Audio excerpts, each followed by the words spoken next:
Matt McLain was the first of the Reds' young phenoms to be called up in 2023 and immediately changed the energy surrounding the Reds, leading the rookie class all season long. Will he be able to maintain that performance in 2024? We'll tell you on today's Locked On Reds. Put the C on his chest.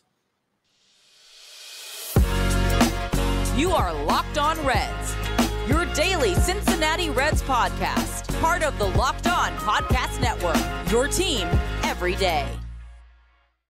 You are Locked On Reds with myself, Jeff Carr, and my co-host, Stephen Offenbaker, who we've got the C's on our chest when it comes to Locked On Reds podcasting because we are with you every single day, and we're free and available on all platforms because we're part of the Locked On Podcast Network, your team every day. Thank you so much for making us part of your day. If you're an everydayer, I want to give you a shout out. Thank you so much for doing so. Let us know down in the comment section here on YouTube, or hit us up on Twitter at Jeff Carr with 3 F's, or at Steve at S Offenbaker with 2 F's, and at the show Locked On Reds. Thank you so much for making us part of your day here on the Locked On Reds podcast. And today we are going to be discussing the man who deserves that C, Matt McLain, because Matt McLain showed in his rookie season just how good he can be. We're also going to look at his performance and wonder if this is sustainable or not. Easy enough for me to say. And then we are going to look at the return of Bryan Price to the major leagues, as well as a couple of minor moves that the Reds have made over the last couple of weeks that we need to catch up on. Before we get to all of that, wanted to let you know today's episode is brought to you by Jase Medical. Empower yourself when you purchase a Jase case, providing you with a personal supply of 5 antibiotics that treat 50+ infections. Get yours today at jasemedical.com. That's JASE medical.com.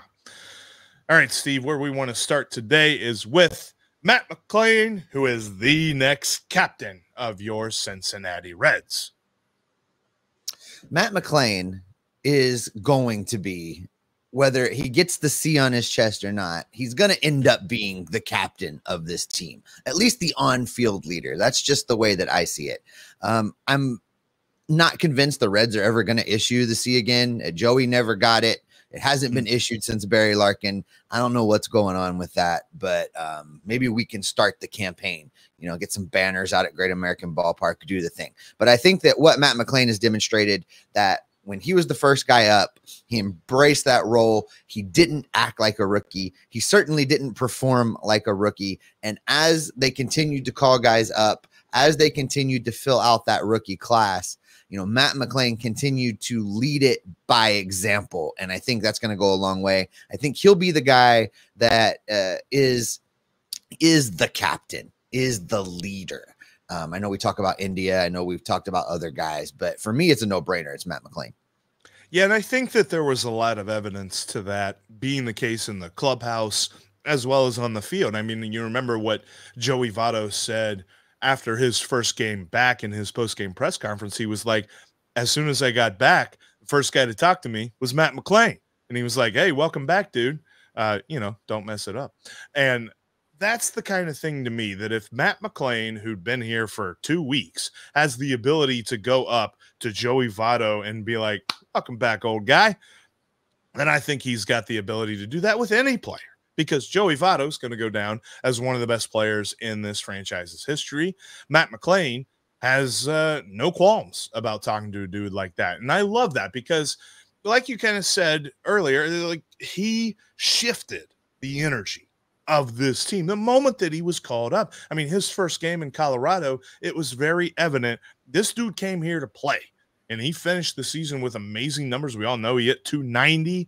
We all know that he had kind of numbers that really compared favorably to other Rookie of the Year candidates. And while he was never going to quite eclipse what Corbin Carroll had set up, he deserved the votes that he got. He actually got a second-place vote for a guy who did not play anywhere near a full season. And I mentioned it on yesterday's episode. He actually had more doubles than did James Outman, who played 60 more games than he did. So it's very impressive to see. Now, obviously, moving into next season, we want to see the health be there. We want to see him play a lot more.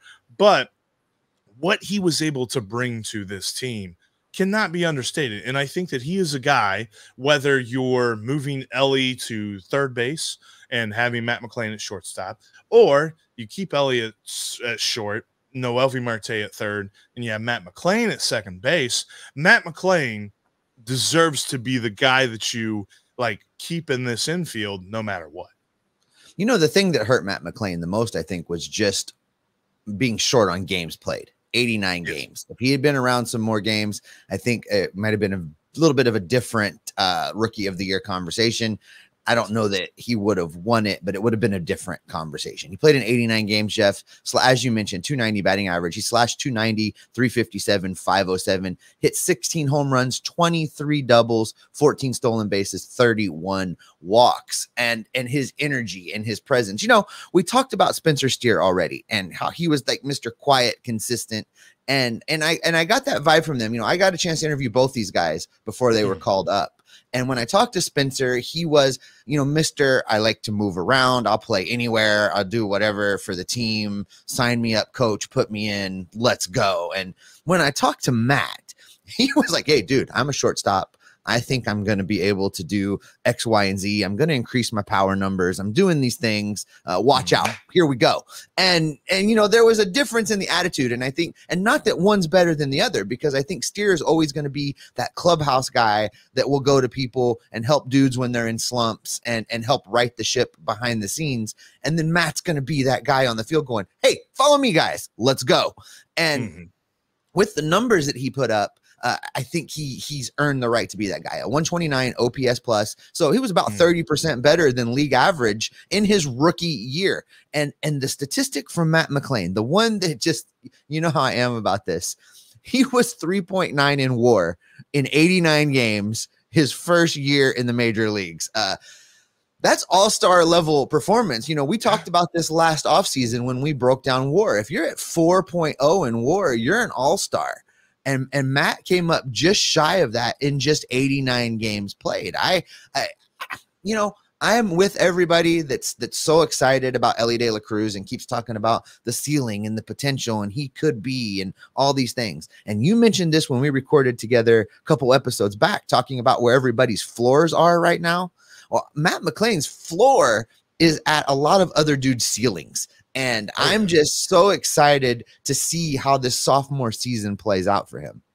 And one of our favorite things we love to do is, you know, Baseball Reference gives us this ability to extrapolate his numbers out into what would happen had he played 162 games. And according to Baseball Reference, he'd have hit 29 bombs, stole 25 bags, and had 91 RBIs as a shortstop. And you remember that before he was called up, the big question mark surrounding him was that power. He told you he was going to improve it. He did, because you said that number, 507 was his slugging percentage. Like, shortstops have evolved over the years, but it's still a rarity to have a shortstop that slugs 500.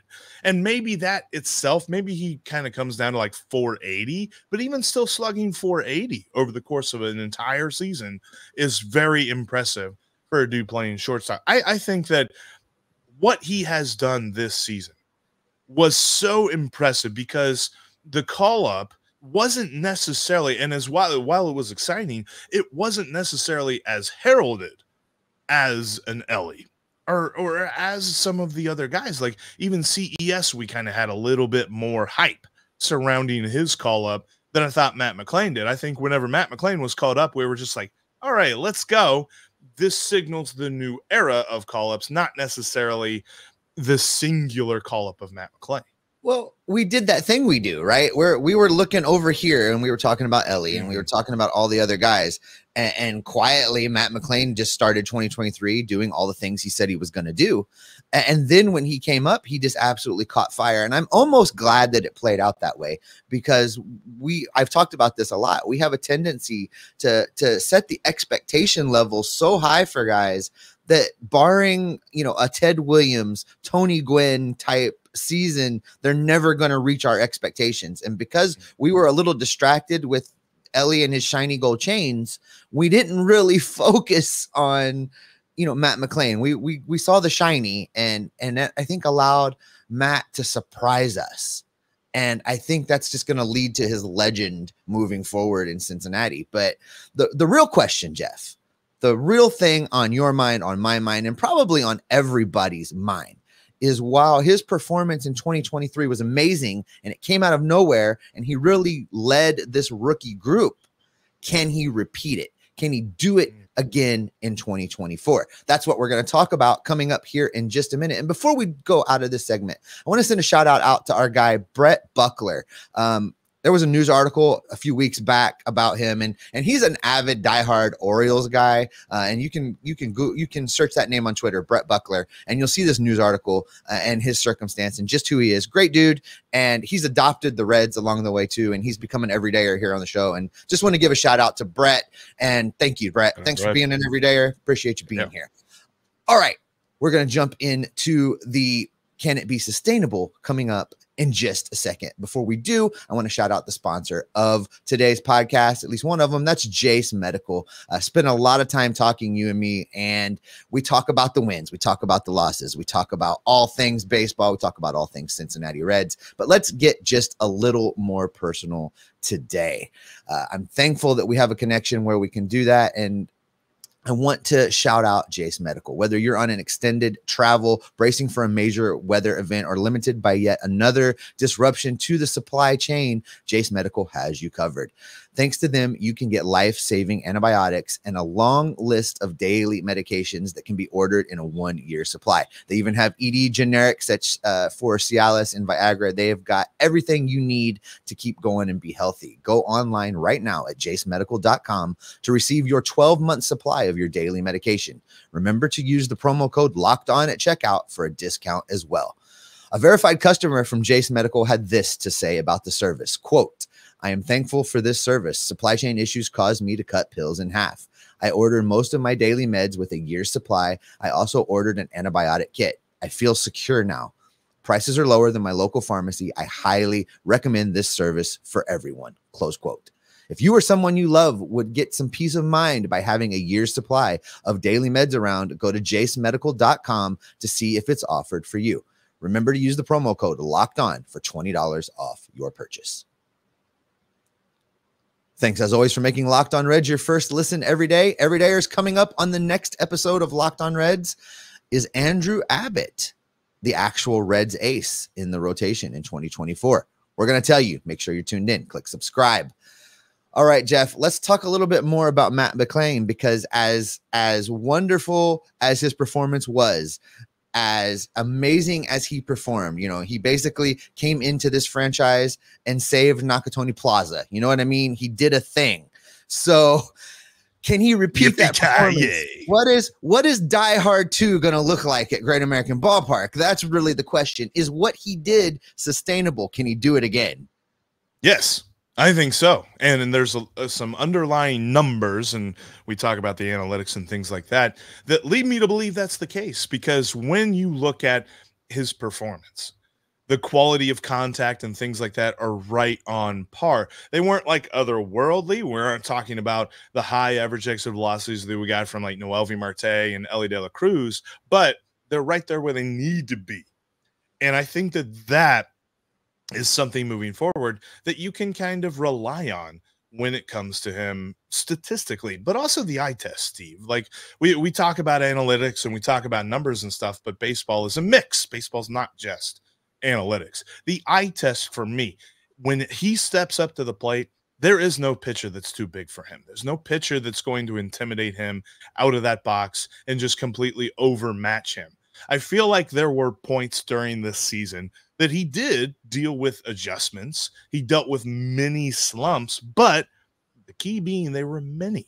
And yes, he didn't even play 100 games in this, but he still gave us enough of a sample size that I feel that's small, tiny slumps, not many slumps. That's many, yes. It's many, tiny, small. Mini, M-I-N-E. Yeah, yeah, it makes it a little bit weird when I say different words like that, but mini slumps that he went through, and he was able to overcome those very quickly. He was. And we talk about this sometimes, and he's a great example. When you come up to the major leagues, you can look overmatched, you can look small, compared to the grandeur of the game. And while Matt McLain may not be a big, tall guy, he's a little bit smaller than an Ellie De La Cruz. I love it when they like hug each other. When they're side by side, right? It looks like Yeah. Ellie's taking his kid to school sometimes. It really does. But performance wise, this game was never too big for Matt McLain. Now, look, I understand that his initial introduction to the majors was off the charts. The way he performed his first month and a half was something spectacular. It may not be quite the same, but when we're talking about sustainability of his performance, I think mostly the guy that we saw in 2023 is the guy that he's going to be in 2024. Is he going to hit 290 again? He could. It's not unreasonable. Is he going to be a 300 hitter? Well, let's not put that kind of pressure on him, but he's going to be in that neighborhood. I think he is that guy. He is that type of hitter. Power wise, I think his power numbers are only going to get better as he continues to refine his swing and learn more major league pitchers. He's going to be able to hit. I think he could be a 25 home run guy.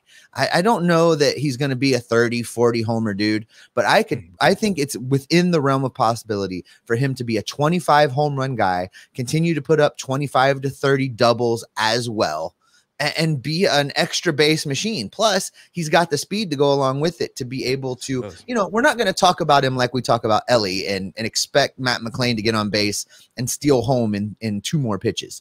But he can be a disruptor on the base paths just like Ellie. He can get a single, turn that into being in scoring position, and get over to third base in a single at bat and help be able to create RBI opportunities. So I think all of those things are reasonable expectations, and it's not that thing we do where we put the bar too high.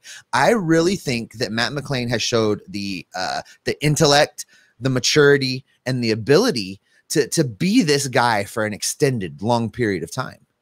Now, it's interesting to note, too, because his BABIP, his batting average on balls in play, was a little bit higher than league average, but I think that's who he is because of his speed and because of a stat that we don't really talk about a whole lot. This stat, I think, is worth mentioning, though, when it comes to Matt McLain, because he has a really high rate of hitting the sweet spot. StatCast is able to kind of pinpoint just the quality of contact that a hitter is able to have on the ball, and he has almost 40% his rate of hitting the sweet spot of the ball there on the barrel of the bat is almost 40%. It's at 39.6%, which is a very high rate when you look at the rest of the league. And you couple that with the fact that he's got a 90th percentile sprint speed. Ellie is like the 100th percentile, but he's right there, 90%. I think that you're looking at a guy whose BABIP is probably close to 340, 350 on a regular basis. So 385 isn't necessarily that much higher. Does that mean his batting average is likely to come down a little bit? Sure. But if you're talking about a 280 hitter, that's still a very good hitter in today's game. So many guys hit 240, 250, but I think he's going to be around that 280, 290 mark for the majority of the prime of his career. I don't think that's out of the realm of possibility at all. No. And interestingly, I would be completely satisfied, totally happy with a 270, 275 Matt McLain with the increase in the power numbers and the doubles like I talked about. I would have no problem with that. I think that all of those things lead us to this next question that I wanted to ask you, and shout out to me for not putting it to the rundown so I can catch you off guard. Where do you see his place in this lineup as far as being the best use of his abilities for the Cincinnati Reds? Is he eventually the leadoff guy? Is he a 2? Is he a 3? Where does he settle in this deal? I think he is 2 or 3. Leadoff is going to be interesting because moving forward, I'm not sure how you attack that, because I think Ellie kind of figures to be a leadoff guy if he can fix the plate discipline, which we had mentioned a couple of episodes ago that he showed signs of that at the end of last season. But I think that McLain is just the consistent hitter, the driving force in the guy that when he's at the plate, he's going to get a hit more times than not. And I think that he's going to be the kind of guy that when someone's on base, someone's on scoring position, you want him up at the plate. Matt McLain, let's say it this way.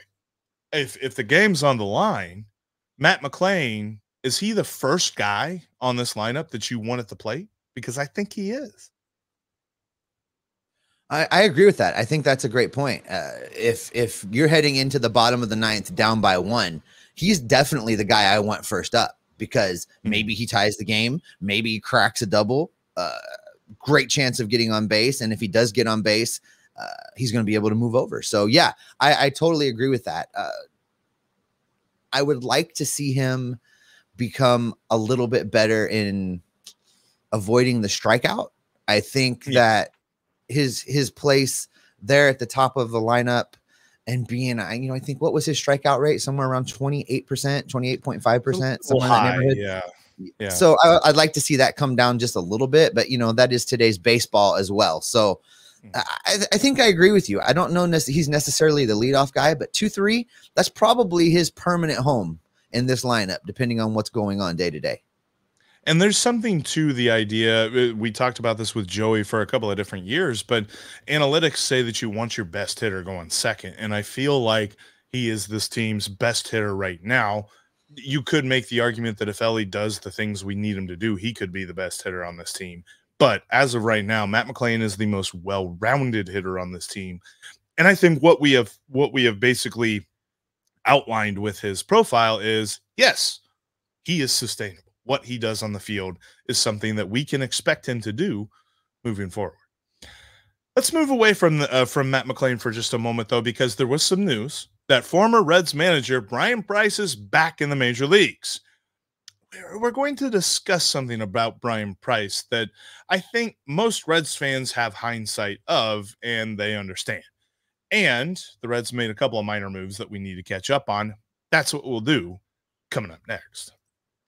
Before we get into that, I want to tell you about another one of today's sponsors, which is FanDuel. Sign up for FanDuel today, and you can take advantage of their amazing promo offers that they have. In fact, new users of FanDuel can place a $5 moneyline bet, and if they win, then get $150 back in bonus bets on top of the winnings that you get. So you're going to get more money for winning, which, might want to put that on the Bengals this week. I don't know. I think they got a good shot to beat the Ravens on Thursday night, even with a little bit of injuries there. But hey, our friends over at Locked On Bengals will tell you more about that. FanDuel's got all these great, amazing offers when it comes to football season, when it comes to basketball season that's rolling on right now. You can take advantage of boosts, whether you're talking about same game parlays, which I love putting together, by the way. You can take like a guy's passing yardage total and then a guy's receiving props and things like that, put them all together to make a bigger payout, and they're going to offer you boosts on those payouts. So your bigger payouts get even bigger. You got a really good chance to make some money over at FanDuel with your sports knowledge. So check it out today. Go to FanDuel.com/lockedon and sign up. Like I said, new users can win $150 in bonus bets on their first $5 money line wager that they win. Check it out. I love FanDuel, and as a sports fan of all sorts, not just baseball, I love looking at the different lines that you get with basketball and with football and hockey even as well. Sometimes I might get a wild hair about me and check out a hockey line. And FanDuel makes it so easy to move within all the different sports. And you can even look at MLB futures as well. Like I mentioned on yesterday's episode, the Reds are 47-1 to win the World Series. I think that might be a little bit of a nice little bet, throw a couple bucks on. So check them out, FanDuel.com/lockedon, and take advantage of all the offers that FanDuel has. FanDuel is an official partner of the NFL and the official sports betting partner of the Locked On Podcast Network. You can follow the show in between episodes. You can follow us on Twitter. You can follow me at Jeff Carr with 3 Fs. You can follow Steve at S. Offenbaker with 2 Fs. And you can follow the show at Locked On Reds. Also join the Locked On Reds Discord community. We've got a lot of great folks talking Reds baseball over on the Locked On Reds Discord. Get the link down in the description of today's episode for you to join us there as well. And Steve, it was interesting. We were getting ready to record and we saw the news come across the Locked On Reds news desk. That is, Bryan Price returns to Major League Baseball as the pitching coach for the San Francisco Giants. And that's really a job that he is well suited for.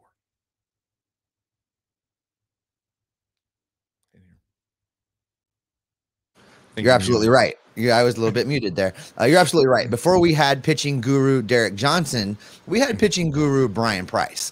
Bryan Price was a well-respected pitching coach. He did a lot of great things with a not often great pitching staff that he was handed in Cincinnati. And ultimately it led to his promotion after the Reds made yet another managerial firing mistake.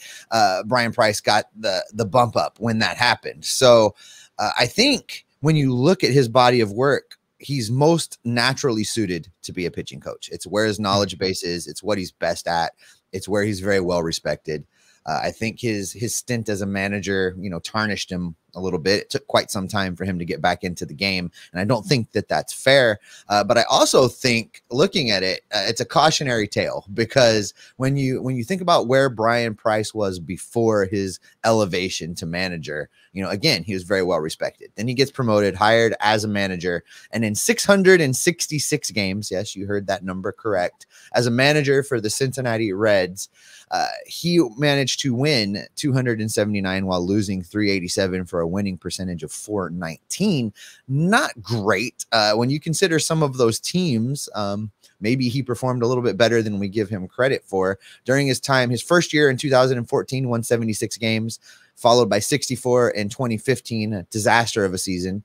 Then he won 68 in 2016, 68 in 2017, before being fired in 2018 after a 3-15 start. If you remember that 3-15 start, ooh, that was a rough one. I remember being down at Great American Ballpark for a game against the Cubs early in the season there, where I nearly froze to death. It was snowing. It was awful. Yeah. And that was a pretty good picture of where that season was going in 2018.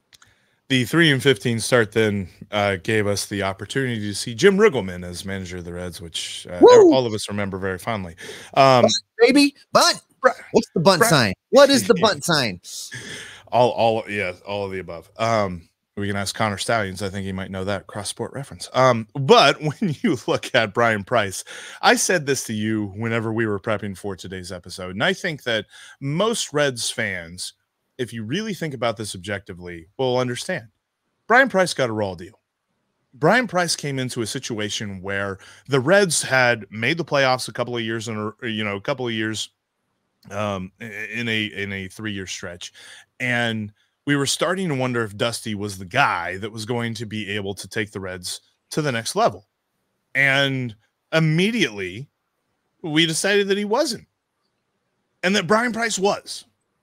A guy who had never managed, and a guy who had shown a propensity to understand pitching. I mean, let's give him credit here. And I think that this is something that, with his managerial record, people like to forget. This man got the most out of Matt Latos. Matt Latos, who was talented, but from stories I have heard behind the scenes, had not a lot going on upstairs. So he was able to rein that in. And that was the best years of Matt Latos' career was as a Cincinnati Red. And that's because of Bryan Price, I firmly believe. So he knew what he was doing with pitchers. So it's great to see him get another chance here with the San Francisco Giants, because, I mean, he never managed before. He was expected to advance the Reds through the postseason, something that nobody has done for the last 4 years. But he was also doing this with a roster that it felt like every time we turned around and we said they need this, they never got that. They never got what they needed.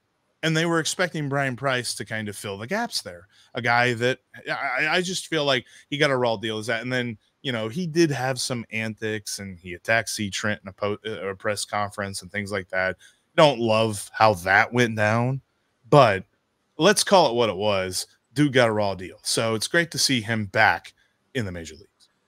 Verbally attacked C. Trent in a press verbally conference. attacked, not verbally attacked C. Trent. Look, I think that Bryan Price could be a great cautionary tale. I mentioned that for Derek Johnson. I wonder if Derek Johnson looks at situations like this, pitching coaches that elevate to the managerial level and really like get their butts handed to them, and it becomes a problem. look how long Brian's been out of baseball, really. I wonder if Derek Johnson looks at that and it's really what kind of helped cement the course that he's taken. Because we've wondered, is he going to be considered for the managerial position in Milwaukee? Is another team going to swoop in and try and get him?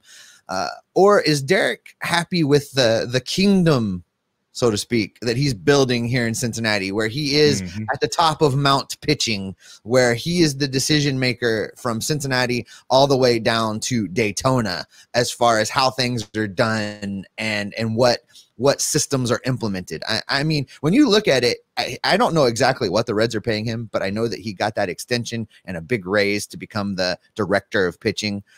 It might make sense for him to just stay put as long as the Reds will have him.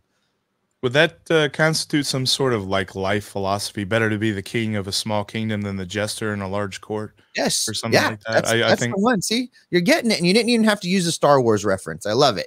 And no food, no mashed potatoes. Although I did there were some positive reactions. Listen, I'm glad you brought that up. We're going there for just a second. You guys in the comment section, please do not encourage him. He's bad. It is all that I can do to keep this dude reined in sometimes. And when y'all jump in the comment section, tell him how much you love mashed potatoes, it only encourages him. And now I have to read every single script and rundown word for word to make sure he's not slipping in food references. So knock it off. It's almost Thanksgiving. I can't wait for Thanksgiving. Real quick, let's get to this because there were a couple of moves that we missed that the Reds did over the last few weeks. And starting with a major league move, or at least a 40-man move that will factor into, the roster for next season, the Reds claimed outfielder Bubba Thompson off of waivers from the Kansas City Royals. And one thing that I know, I don't know a ton about Bubba Thompson, but he's fast. I know that. So he could be a very interesting bench usage for the Reds in the outfield. This is something too, and it kind of reminds me of a few years ago. They did this very early on in the offseason. This kind of jives with the move that they had with Travis Jankowski. If you remember Travis Jankowski back in 2020, kind of feel like this might be the same move. He's going to be a bench guy at best with a pinch running capability. Isn't that World Series champion Travis Jankowski? That's right. We must put respect on his name. Put some respect on his name, Jeff Carr. This move's interesting for a couple reasons. For what you just said, I mean, I think he does kind of fit in that same Jankowski lane, but it also kind of gets back into that conversation about Barrero, Senzel. What are they going to do? If they're given a 40-man roster spot to Bubba Thompson, claimed off waivers, I think it goes again more towards that Senzel's not going to be around very much longer at all. They need to free up some space to start making moves. I think it points that direction a little bit. I agree with that. And then the Reds also made two minor league signings. One of them we know, and Tony Santillan, he's back on a minor league deal, so not on the 40-man roster, but he is back in the Reds organization. And then a catcher / first baseman, PJ Higgins, who very likely is just going to be depth in Louisville. Yeah, this is for sure just a depth move. He has a couple appearances in the majors, most notably 9 games in 2021, 74 games in 2022, both seasons for the Chicago Cubs. No, not a world beater. Slash line 210, 291, 348. Yeah, this is a depth. This is a depth. They need some dudes that can catch and play first base out in Goodyear when spring training starts. So there you go. The Higgins, yes, he's on the team now. All right, and that's basically the moves, and the wheels are turning. This hot stove, I keep telling you, it's hot for the Reds. This is not a hot stove that we're going to wonder if the pilot light's even working here.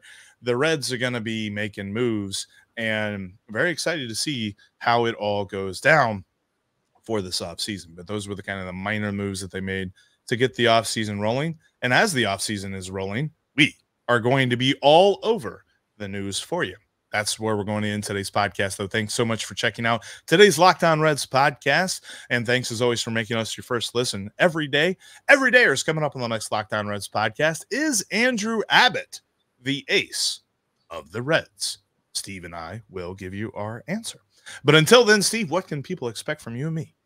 We're going to keep gathering up this information. We're going to keep monitoring the rumors, the moves, and the news, and bring it all right back here to keep you locked on Reds every single day. You hit the wrong button again. Yeah. I do that from time to time.